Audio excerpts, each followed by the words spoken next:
Hello everybody, it is Deb with my third weekly blog in New York City, and I want to thank you all for the really good hard work you've been doing with practicing the empathic techniques out in the real world.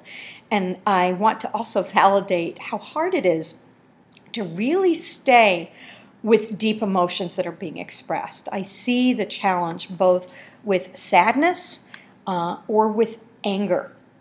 And I think that when we are with children or adults, we want to move very quickly past that.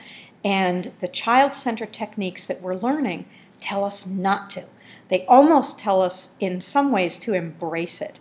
And I am thinking about the blog discussing the little kid who was hitting the people in class, and the comment of the very empathic comment of, I know you're frustrated, but you can't do that.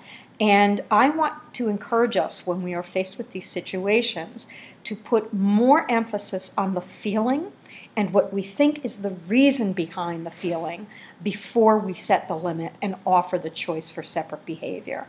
So to move beyond the one step of perhaps saying, I know you're frustrated, to add tone, emphatic, matching tone, and if we know it, the reason that we believe the child to be frustrated. To say, you are so mad that you can't have that right now, or you are so angry at your friend, you want that toy. Because it links the feeling with the reason behind it, which helps the child learn self-regulation. The challenge for us, too, is that it takes many, many repetitions of this for the child to learn this skill. Adults, too, believe it or not. So that was one thought that occurred to me while I was looking at your blogs.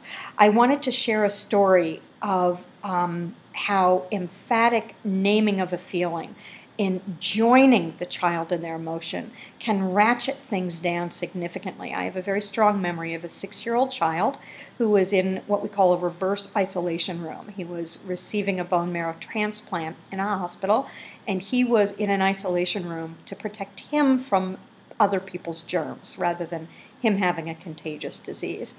And he was in there one day without his mom because his mom had errands to do, and he was very frustrated because his VCR was broken and not working. And he kept calling the playroom over and over and over again, which of course was difficult for me to be able to meet the needs of the other kids in the playroom. So I went over to his room, and as I opened the door, literally, he started yelling and crying about the VCR. And I looked at him, and I looked at him dead in the eye, and I stamped my feet, and I said, "That stupid VCR! I can't believe it won't work!" And he looked at me, and he stopped immediately, and he actually started to laugh. But that was the beginning of us being able to communicate about how to deal with the fact that that VCR was broken and wasn't going to be fixed. So I couldn't save him from his frustration, but I could definitely show him in my emphatic way that I really did get it. It wasn't enough to say, I know you're upset. I really needed to match his affect. So I want you to think about those types of things. That is what is coming to me right now. I cannot wait to talk with you this coming week about limit setting. I want to encourage you to think of scenarios that you're facing, some of which you've blogged about already, and bring them to the small group discussions on either the 31st or the 1st. And I just can't wait to see you all live again. And I may think of more things to say, and then I will do another blog before then. Take care. Bye-bye.